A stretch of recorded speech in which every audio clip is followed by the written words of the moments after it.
Alhamdulillahilladzi arsala rasulahu bil huda wa dinil haq liyudhhirahu 'ala dini kullih wa kafa billahi shahida wa asyhadu an la ilaha illallah wahdahu la syarikalah wa asyhadu anna Muhammadan abduhu wa rasuluh. Allahumma salli ala nabiyyina Muhammad wa ala alihi wa man tabi'ahum bi ihsan ila yaumiddin.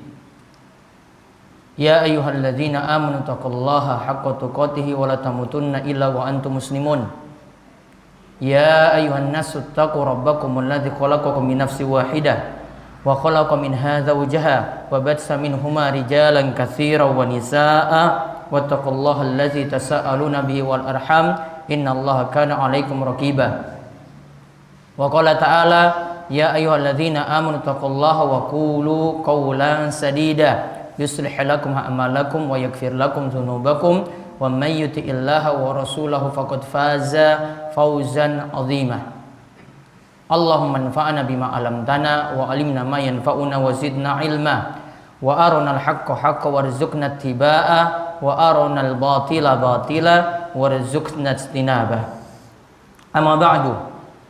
Para jamaah sholat Jumat yang mugi-mugi senantiasa dirahmati dan diberkahi Allah Subhanahu wa taala.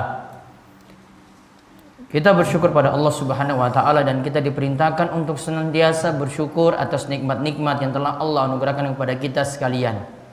Sungguh nikmat yang paling besar yang telah Allah anugerahkan pada kita sekalian.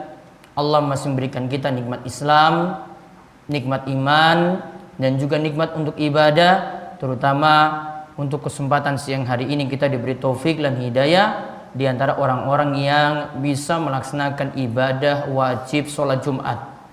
Mungkin nikmat-nikmat yang ada selain nikmat tadi, yaitu nikmat sehat, nikmat umur panjang, nikmat waktu senggang, nikmat terus bersama dengan keluarga dan juga orang-orang yang tercinta yang terdekat dengan kita. Mungkin ini tetap Allah Subhanahu wa taala langgengkan dan kita semakin bersyukur juga pada Allah dengan senantiasa menambah ketakwaan kita pada Allah. Shalawat dan salam semoga tercurah pada junjungan kita Nabi besar Nabi Agung Muhammad sallallahu alaihi wasallam, pada para sahabat, pada para tabi'in, pada tabi'ut tabi'in serta para ulama dan setiap orang yang mengikuti para salaf dengan baik hingga akhir zaman. Ma'asyiral muslimin rahimani wa rahimakumullah.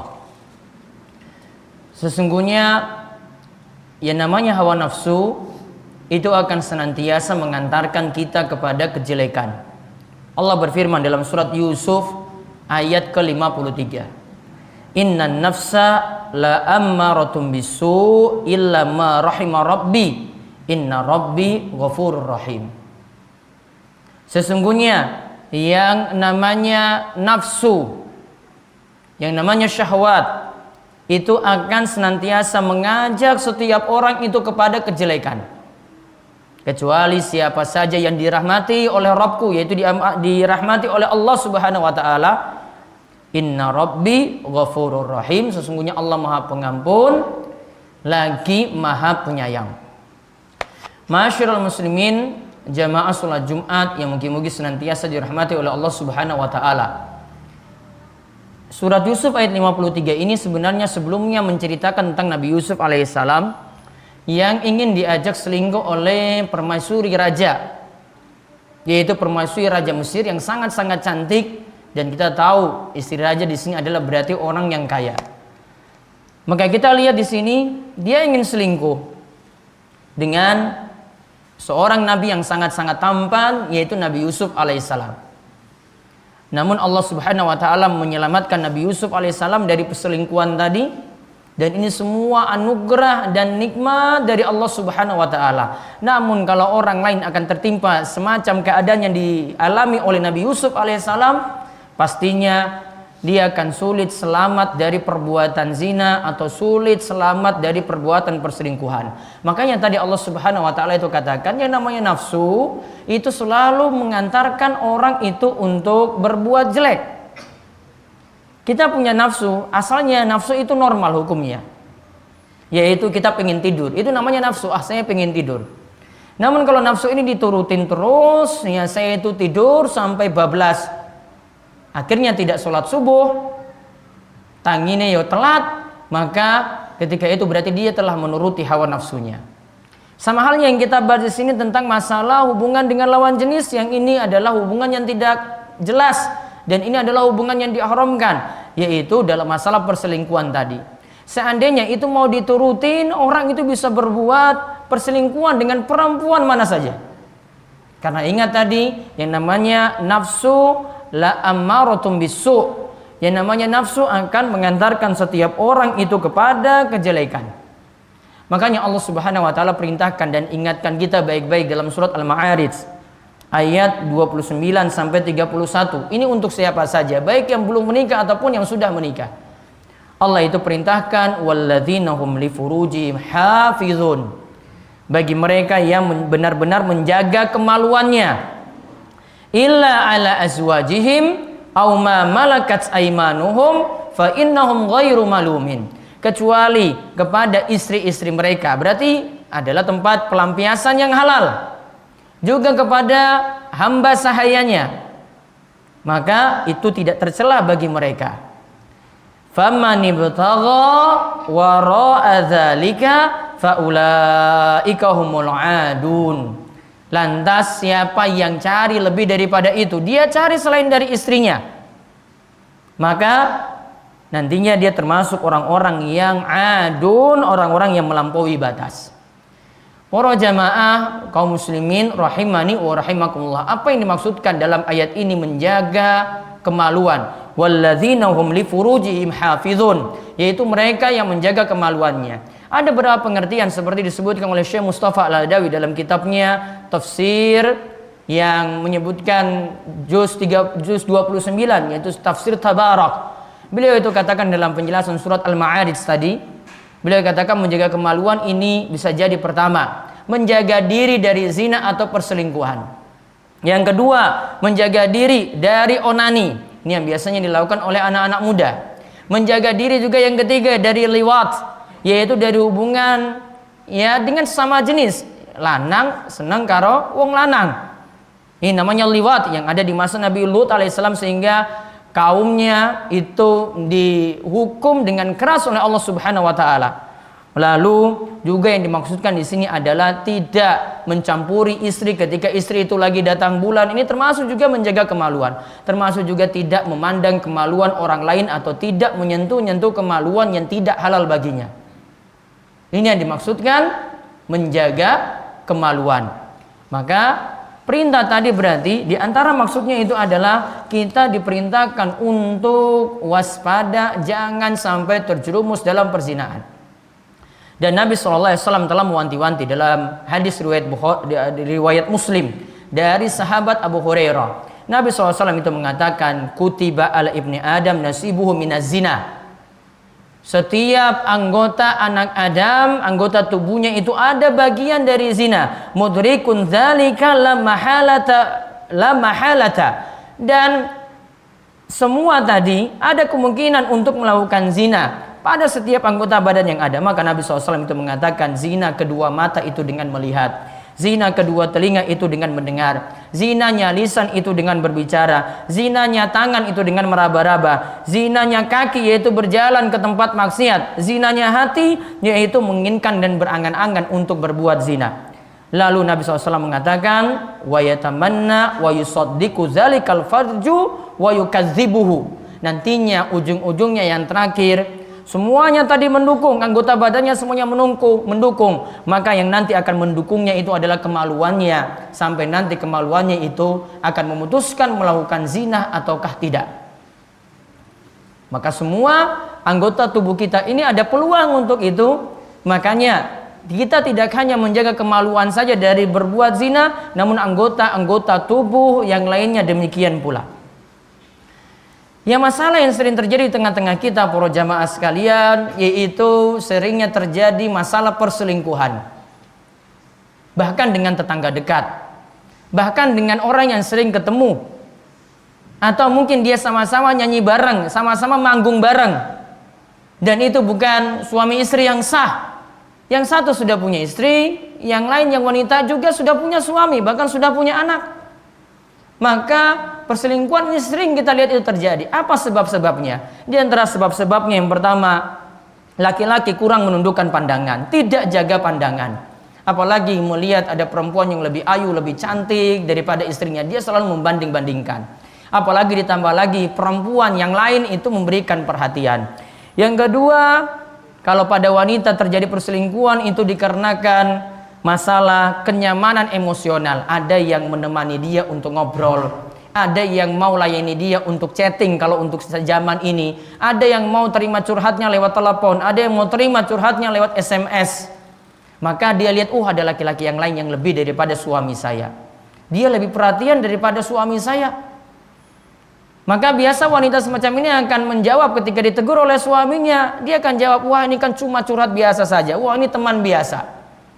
Juga sebab yang lainnya, istri tidak menjaga diri ketika keluar rumah, tidak nutup aurat, bebas bergaulnya ketika di luar rumah, dengan lanang, mau bersentuhan, mau duduk bareng, mau foto bareng, mau selfie bareng, bebas.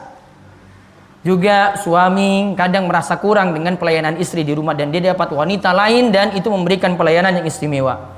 Juga ingin mendapatkan kesenangan yang sifatnya sementara dan sesaat. Saya ingin nyoba saja. Kemudian ada lagi karena masalah lingkungan masyarakatnya rusak. Kemarin tetangga sebelahnya itu selingkuh, akhirnya tertular lagi pada tetangga yang lainnya. Dulu ya dusun yang di sebelah itu selingkuh, akhirnya tertular lagi pada dusunnya sendiri.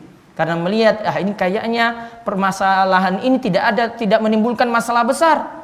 Hubungan seperti ini tidak menimbulkan masalah besar.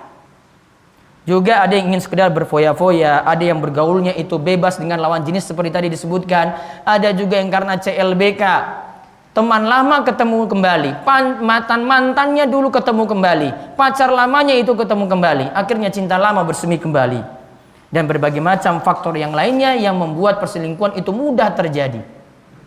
Lalu kiatnya bagaimana agar masalah ini bisa diselesaikan? Yang pertama, tentu solusi yang paling manjur adalah dekat dengan Allah dengan mempelajari agama. Duduk dalam majelis ilmu, ngaji, dekat dengan Allah, kaji Quran, kaji hadis. Belajar kalih ustadz, belajar kalih kiai agar mendapatkan ilmu sehingga punya rasa takut pada Allah. Dia mau berbuat seperti ini, aku wes ngaji, wes paham, ini nggak boleh. Yang kedua, dekat dengan orang soleh.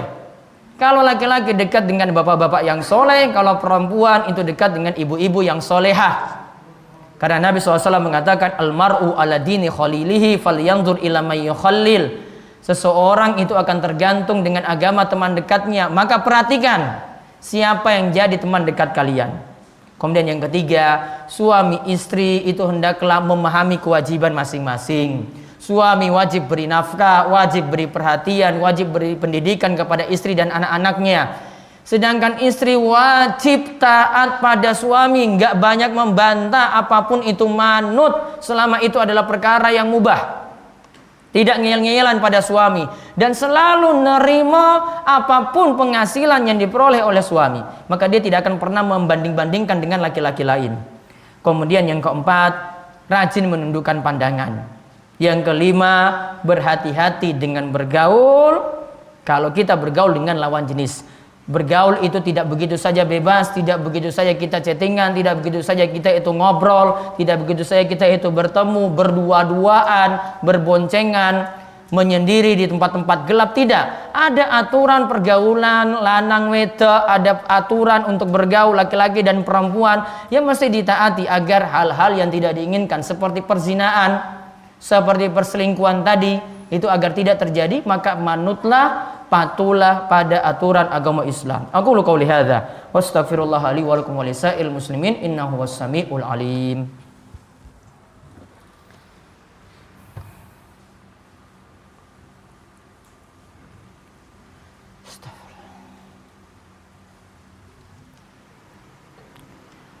Ahmadu Rabbi wa ashkuruhu wa asyhadu an la ilaha illallah wahdahu la syarikalah wa asyhadu anna Muhammadan abduhu wa rasuluh. Allahumma shalli ala nabiyyina Muhammad wa ala alihi wa man tabi'ahum bi ihsanin ila yaumiddin.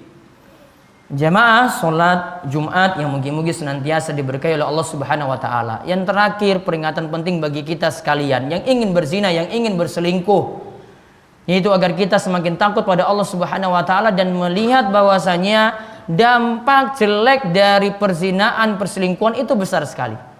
Ada seorang pemuda yang pernah mendatangi Nabi SAW. Dia bertanya pada Rasul, "Wahai Rasulullah, izinkan saya untuk selingkuh, izinkan saya untuk berzina."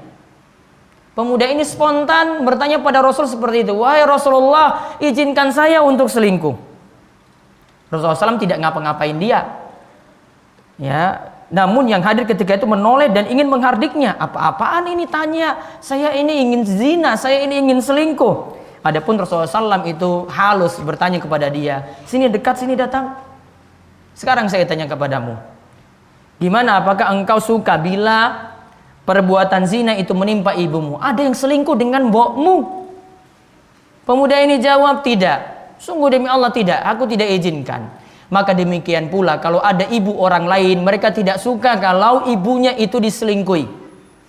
Dia tanya lagi, Rasulullah SAW itu bertanya lagi, "Apakah engkau senang kalau punya anak perempuan kemudian itu berzina, ada yang menzinainya?" Dia jawab, "Tidak, sungguh demi Allah tidak, saya tidak terima hal itu." Maka demikian pula kalau ada anak perempuan lain, orang tuanya nggak senang kalau anak perempuan ini dizinai. Dia tanya lagi, Rasulullah SAW bertanya lagi, "Wahai pemuda, gimana kalau ada yang berselingkuh dengan saudara perempuanmu?" "Tidak, demi Allah saya tidak terima." Demikian juga tidak ada yang senang kalau ada yang berzina dengan saudara perempuannya. Rasul tanya lagi, "Gimana kalau ada yang berzina dengan bibimu, baik dari jalur ayahmu ataupun dari jalur ibumu?" Dia jawaban yang diberikan oleh pemuda ini, "Tidak, demi Allah tidak." Kalau begitu Rasulullah SAW itu katakan demikian juga orang lain juga tidak akan terima kalau ada yang berselingkuh dengan bibinya. Maka ketika itu Rasulullah SAW meletakkan tangannya di dada pemuda ini, kemudian doakan, "Allahumma gfir zambahu wa tahhir qalbahu wa hassin farjahu." Ya Allah, ampunilah dosa-dosanya. Ya Allah, bersihkanlah hatinya. Ya Allah, jagalah pemuda ini, jagalah kemaluannya, jangan sampai dia terjerumus dalam perbuatan zina. Maka ketika itu pemuda ini, yang terjadi pada pemuda ini setelah Rasulullah SAW nasihati seperti tadi, dia katakan, yang terjadi padanya, pemuda tersebut tidak pernah menoleh lagi kepada perbuatan zina. Artinya tidak mau lagi zina, tidak mau lagi selingkuh. Karena seandainya itu menimpa orang-orang dekatnya, dia tidak akan terima. Ibunya berzina, dia tidak terima kalau ada yang selingkuh dengan ibunya. Anak perempuannya ada yang zinai anak perempuannya, dia tidak terima. Saudara perempuannya juga dia tidak terima. Dengan bibinya pun dia tidak terima. Sama orang lain juga akan merasakan demikian. Maka untuk kita sekalian ini jadi nasihat bersama. Baik yang muda-muda maupun yang sudah menikah, sadar diri. Tempuh jalan yang halal, cari ridhanya Allah Subhanahu wa taala, cari ridhanya Allah agar kita mudah untuk terselamatkan dari murka Allah Subhanahu wa taala. Selamat saking neraka dan juga dimudahkan untuk masuk surga. Pahami bahwasanya orang lain itu tidak suka kalau dia itu disakiti, dizolimi. Sama dengan kita juga demikian. Maka mungkin Allah Subhanahu wa taala menjauhkan kita dari rusaknya masyarakat kita yang ada, dijauhkan dari kasus-kasus perselingkuhan yang ada di Padukuhan Wara dan juga yang ada di sekitarnya, mungkin warga Wara dan juga yang ada di Gresik, semuanya terselamatkan dari perbuatan zina dan perselingkuhan, dan juga Allah menyelamatkan Gunung Kidul dan semua warganya yang ada, dan sadar untuk kembali pada agama Islam, sadar untuk mempelajari tauhid, sadar akan bahaya syirik, sadar akan bahaya maksiat dan dosa-dosa besar, sehingga kita mendapatkan berkah dari Allah Subhanahu wa taala. Jamaah sholat Jumat yang mugi-mugi dirahmati oleh Allah, di hari Jumat yang penuh berkah ini kami ingatkan untuk memperbanyak selawat pada Rasul. Lebih-lebih di hari Jumat Rasul menganjurkan kita untuk berselawat. Siapa yang berselawat pada Rasul sekali, maka Allah akan membalas selawatnya sebanyak 10 kali. Innallaha malaikatahu yusholluna 'alan nabi ya ayyuhalladzina amanu shollu 'alaihi wa sallimu taslima. Allahumma sholli 'ala Muhammad wa 'ala ali Muhammad kama shallaita 'ala Ibrahim wa 'ala ali Ibrahim innaka Hamidum Majid. Allahumma barik ala Muhammad wa ala ali Muhammad kama barakta ala Ibrahim wa ala ali Ibrahim innaka Hamidun Majid. Marilah kita panjatkan doa pada Allah, mugi-mugi Allah mengampuni dosa-dosa kita dan memudahkan kita dalam berbagai macam urusan. Allahumma fir lil muslimina wal muslimat wal mu'minina wal mu'minat al ahya'i minhu wal amwat innaka sami'un qaribun mujibud da'wah. Allahumma qsim lana min khasyatika ma yahulu bainana wa baina ma'asik wa min ta'atika ma tuballighuna bihi jannatak wa minal yaqini ma tuhawwinu bihi alaina musibatinad dunya wa mati'na bi asma'ina wa absarina wa quwwatina ma ahyaitana waj'alhu waritha minna waj'al sa'rana ala man zalamana wansurna ala man adana wa la taj'al musibatana fi dinina wa la taj'al dunya akbaru hammina wa la mablagha ilmina wa la tusallit alaina man la yarhamuna Rabbana la tuzigh qulubana ba'da idh hadaitana wa hab lana min ladunka rahmah innaka antal wahhab. Allahumma inna nas'alukal huda wat tuqa wal afaf wal ghina. Allahumma asin akibatana fil umuri kulliha wa ajirna min khizyid dunya wa azabil akhirah. Rabbana atina fid dunya hasanah wa fil akhirati hasanah wa qina adzabannar. Wa sallallahu ala nabiyyina Muhammad wa ala alihi wa sahbihi wa man tabi'ahum bi ihsani ila yaumiddin wa akhiru da'wana anil hamdulillahi rabbil alamin. Aqimussalah.